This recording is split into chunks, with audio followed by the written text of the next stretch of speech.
Hello friends, welcome to Bookku. Today we are going to talk about the book Self-Discipline by Lucia Giorgou. People often think self-discipline is just about willpower or forcefully controlling oneself. But in reality, it's a much deeper and more powerful concept. It's the quality that can transform an ordinary life into an extraordinary one. Self-discipline means making conscious choices without excuses or impulsive reactions. It's the strength that stops you from doing things that feel tempting in the short term but are harmful in the long term, and pushes you toward actions that might be difficult now but will make you proud in the future. Imagine if you could consistently put effort every day toward your most important goals, whether it's health, career, relationships, or learning. What would your life look like? That's the magic of self-discipline. It's the foundation of productivity, emotional control, and time management. Every great athlete, writer, entrepreneur, or leader has one common trait: strong self-discipline. The good news? It's not an inborn skill. It can be learned and practiced. This 30-day roadmap is based on that very idea. It's not a motivational speech or an overnight transformation formula. It's a structured, grounded, science-backed approach based on principles from neuroscience, psychology, and behavioral science. It explains techniques popularized by world-renowned experts like James Clear Atomic Habits, Mel Robbins' 5-Second Rule, and Carol Dweck Growth Mindset in a simple and practical way. So, this book doesn't just give you knowledge, it guides you into daily action. The journey of self-discipline starts when you recognize that some of your daily habits and patterns have become barriers to your growth, like wasting hours scrolling on your phone or constantly procrastinating tough tasks. These small things might seem insignificant, but they shape your identity and future. The real transformation begins when you identify and break these patterns, replacing them with new helpful habits. This roadmap gives you a clear focus for each day with small actionable steps so you don't feel overwhelmed because you're only working on one behavior at a time. We begin with awareness, understanding where you tend to lose control. Then we move on to learning about habit loops, building micro-habits, and designing your environment so that doing the right thing becomes easier. We also talk about emotional discipline because managing your time and habits isn't enough. The real challenge comes when your mind resists, when negative thoughts arise or motivation drops. At that point, you learn to pause, reframe, and reset your mind. When you learn to control your emotions, discipline starts becoming stronger from the inside. To strengthen your routine and productivity, we use techniques like time blocking, task prioritization, and deep work.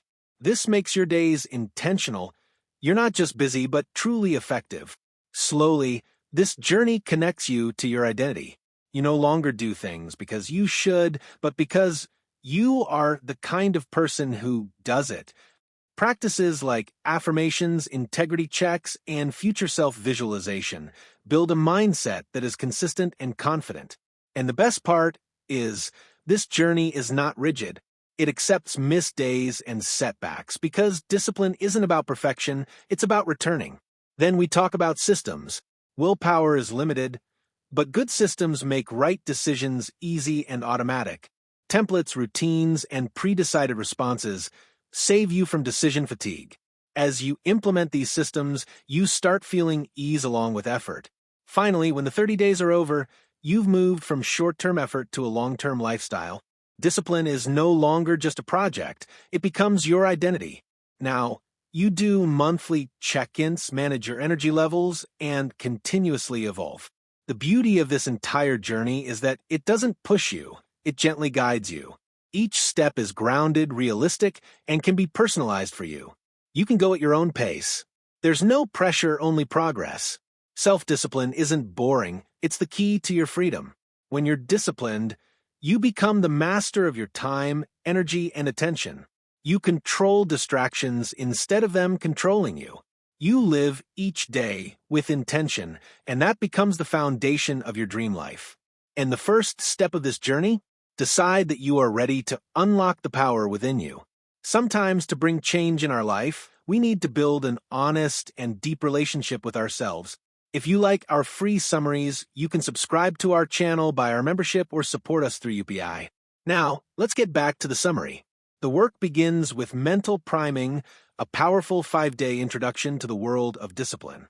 This part gives us a chance to prepare our mind so we can move forward with dedication in the next 30 days. Here are day 1 to day 12 of the 30-day self-discipline challenge, written in the same tone and style as the example you gave from day 14 of Self-Discipline by Lucia Giorgou. Day 1. The power of saying no. Self-discipline begins with the ability to say no, not just to others but to yourself. Say no to the snooze button. Say no to unnecessary scrolling. Say no to sugar cravings. Each time you say no to an impulse that doesn't serve you, you say yes to your growth. Today, notice just one moment where you usually give in and practice saying no. It's a small start to taking back control. Day 2. Your why power. Discipline becomes easier when you have a strong reason. Why do you want to be more disciplined? Is it to improve your health? Build a business? Be a better role model? Write down your personal why today. Read it aloud. Let it remind you that this journey isn't just about habit, it's about purpose. Purpose gives your discipline fuel. Day 3, Morning Mastery. How you begin the day shapes how it unfolds. Start your day intentionally, not by checking your phone, but by doing one small disciplined action, a cold shower, stretching, or reading a page of a book. The goal is simple. Prove to yourself from the first hour that you are in charge. Own your morning, and you set the tone for the rest of the day. Day 4, the 5-minute rule. Procrastination is discipline's enemy. But most tasks aren't as hard as our mind makes them seem. Today, pick a task you've been avoiding and do it for just 5 minutes. That's it. Just start. Often momentum kicks in and you'll go beyond 5 minutes without even realizing. Discipline isn't about motivation. It's about motion. Day 5, Digital Boundaries. Your phone can be your greatest tool or your biggest trap. Today, create one digital boundary. Turn off notifications, uninstall one distracting app, or set a timer for social media. Even one small change can give you more focus and time. Self-discipline means protecting your energy from things that don't deserve it. Day 6, Delay Gratification. Self-discipline is the art of trading short-term pleasure for long-term gain. Today, practice delayed gratification. Crave chocolate? Wait 30 minutes. Want to binge watch? Finish one task first. The goal is not to punish yourself, but to teach your brain patience. You're not denying yourself, you're training yourself. Day 7, Win the evening. Evenings are where discipline often slips. Netflix, snacking, or doom scrolling can undo a productive day. Today, create a simple night routine. One habit like journaling, reading, or prepping for tomorrow that ends your day with intention. Discipline at night creates clarity in the morning. Day 8. Environment equals energy. Your surroundings shape your habits. A cluttered room can lead to a cluttered mind. Today, clean or organize just one space, your desk, your room, or your digital desktop. By shaping your environment, you support your self-discipline without needing more willpower. Day 9, the accountability trigger. It's easier to quit on yourself than to quit on others. Tell a friend or family member your goal for today, something small but specific. I'll run for 15 minutes. I'll write 200 words.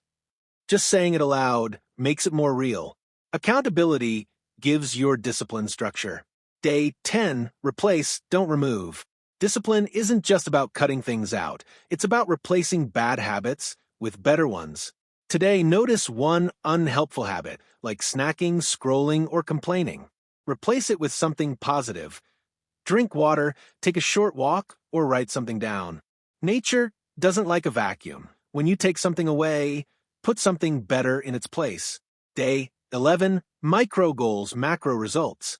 Big goals can feel overwhelming. Break them into small, doable chunks. Instead of saying, I'll write a book, say, I'll write for 10 minutes. Instead of I'll lose weight, say, I'll walk for 20 minutes. Today, set one micro goal, something so easy you can't say no. Consistency beats intensity. Day 12, discipline is a skill. People often think discipline is something you're born with. It's not. It's a skill. And like any skill, it improves with practice.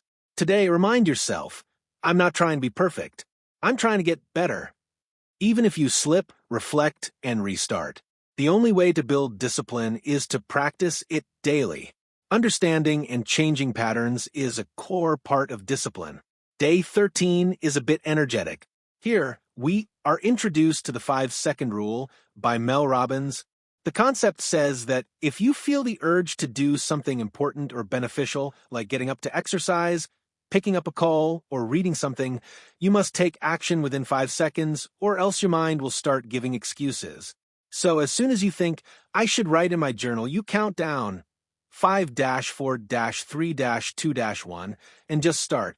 This small countdown breaks your hesitation. Gradually, this becomes a pattern, and you start taking prompt action every time. Day 14, meditative focus. Sometimes we lose discipline because our mind wanders either due to stress or distractions. Meditation teaches us to focus the mind. But here we aren't talking about heavy or long practices. Just 5 minutes of breathing exercises or a mindful walk where you focus only on your steps and breath. These small practices help you stay centered, even in stressful times. When the mind is calm, your decisions also become clear. Day 15, delayed gratification. This day might be a little tough because it's about delayed gratification, resisting instant pleasure in exchange for better long-term rewards. In today's world, we want everything instantly: food, entertainment, scrolling. But discipline begins when you step out of your comfort zone. On this day, you'll be given a challenge, like avoiding sugar for 24 hours or taking a 1-day break from your phone and social media. This discomfort is temporary, but builds your mental strength. You teach yourself that you don't need to chase every urge. You can wait. In these 5 days, you train your emotional muscles, and this is where real growth happens. You learn to handle yourself even in uncomfortable emotions. Emotional discipline isn't rigid. It's a compassionate process where you understand, accept, and gently guide yourself. You learn to pause, to shift your thoughts, to take action in 5 seconds, to meditate, and to delay comfort. Then you truly gain control over yourself. This is a skill that's useful not just for discipline, but for every aspect of life: relationships, career, health. Now, you're not just physically disciplined, but emotionally strong, and this makes consistency sustainable. This inner balance shapes your external performance.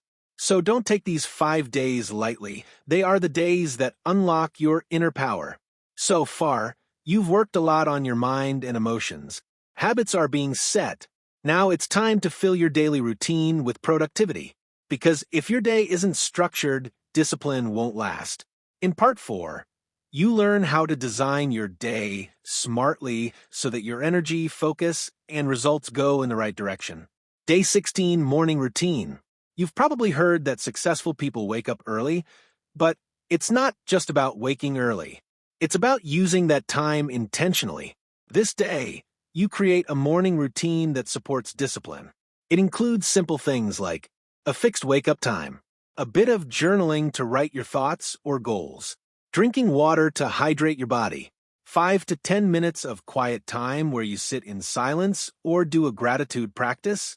These small things set the vibe for your entire day. If your morning is smooth, the whole day feels in control.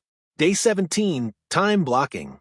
We often multitask or keep reacting all day to messages, emails, sudden thoughts. This kills our focus. Time blocking is a system where you divide your day into blocks.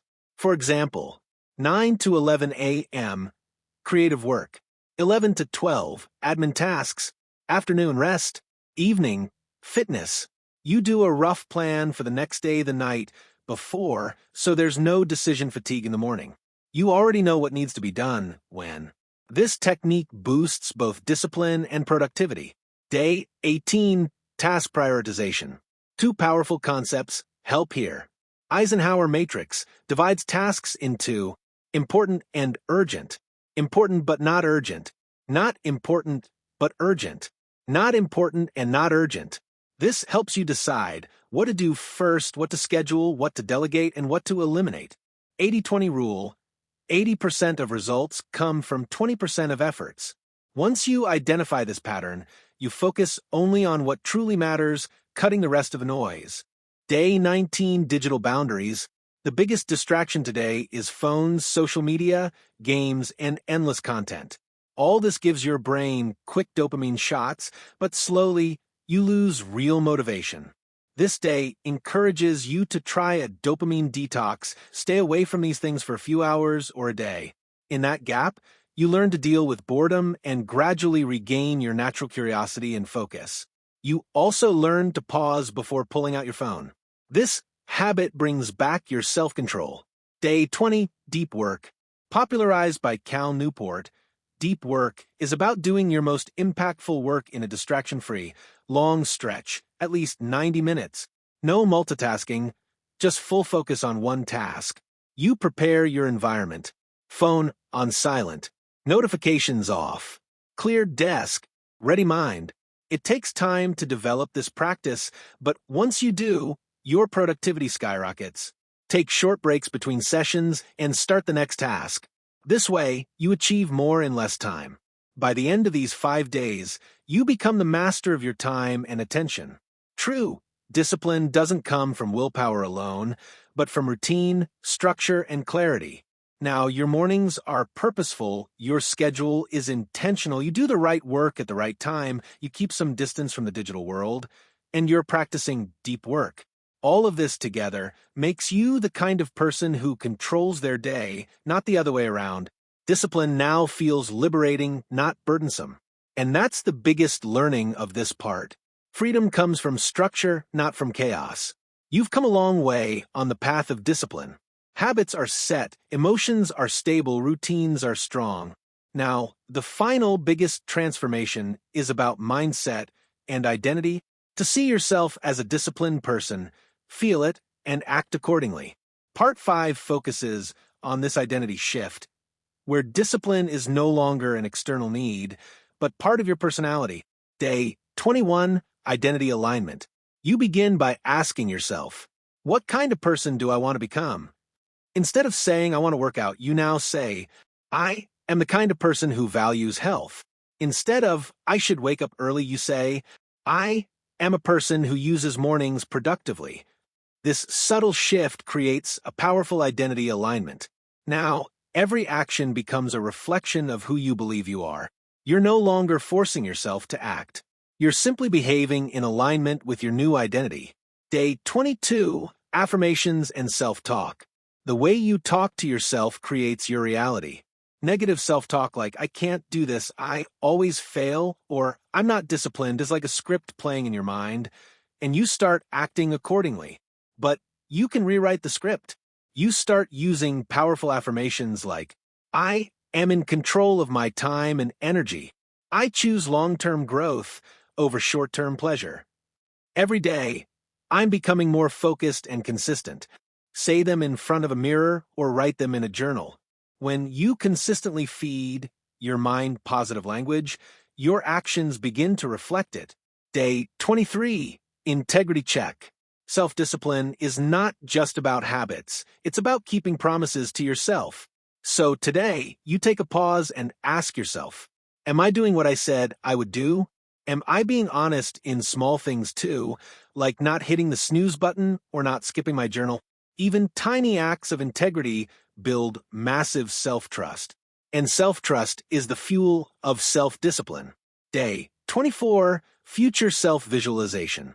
You visualize the person you're becoming. How they look, think, and act. Where do they live? How do they spend their time? How do they deal with setbacks? Close your eyes and imagine your disciplined self. This mental picture acts like a magnet, pulling you toward that future. When decisions get tough, you ask, what would my future self do right now? This keeps you aligned even in weak moments. Day 25: Self-compassion. This day reminds you that discipline is not perfection. Missing a day, making a mistake, or feeling low, all are part of the journey. Don't punish yourself. Observe, learn, and restart. You Write a compassionate note to yourself, something like, "I'm proud of how far I've come. I'll keep moving one step at a time." This helps you recover faster and stay consistent without shame. With these 5 days, your discipline becomes internal. You no longer rely only on external goals or pressure. You act from within with alignment, belief, and self-trust. And now, it's time for the final step of the journey, creating systems that make discipline effortless and long-term. Part 6, Discipline by Design. Day 26, System Thinking. Discipline doesn't mean doing hard things every day with raw willpower. It means creating systems that support your behavior. For example, pre-planning meals equals no impulsive eating.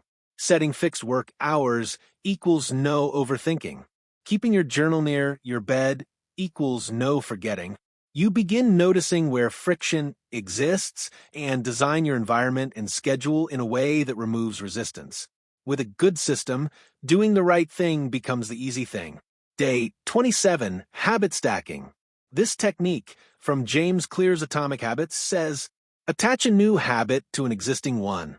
For example, after brushing your teeth, I'll do 5 minutes of meditation. After making tea, I'll write 3 lines in my journal. This way, new habits become part of your routine naturally. They piggyback on old ones and become automatic. Day 28, Templates and Checklists. You create ready-to-use templates for your routine tasks. For example, morning routine checklist, weekly planning template, pre-work, focus checklist. These save mental energy and reduce decisions. You no longer think, what should I do now? You already have a system. This makes your day feel organized and light. Day 29, Decision Automation. To avoid wasting time on repeated small decisions, you automate them. Examples: meal prepping on Sunday, same outfit for weekdays, fixed study or work hours. You create a rhythm that runs on autopilot. This frees up brain power for more creative, high-impact tasks. Day 30, Monthly Reset and Review. Now, your system needs maintenance. Once a month, you sit down to review. What worked well? Where did I slip? What needs adjustment? You celebrate your wins, update your systems, and realign with your identity. This habit ensures you never drift too far and you stay on the path of growth. And that's the end of this 30-day journey. From day 1 to day 30, you've transformed from someone who wanted to be disciplined to someone who is disciplined. You've built the mindset, emotional strength, structure, and systems to stay consistent. You no longer fear hard work. You've learned to make it feel light and joyful. This isn't the end. It's the beginning of a new life where your energy, time, and focus are fully in your control. So go ahead, keep growing one small step at a time. If this summary gave you that aha moment or helped shift your mindset even a little, hit that like button. It really helps the channel grow and reach more curious minds like yours. Got a takeaway or favorite part from this book? Drop it in the comments. I'd love to hear your thoughts and keep the conversation going. And if you're someone who loves turning pages into progress, don't forget to subscribe and ring the bell icon so you never miss a powerful book breakdown like this. Thanks for watching, keep learning, and remember, small steps beat perfect plans. Always.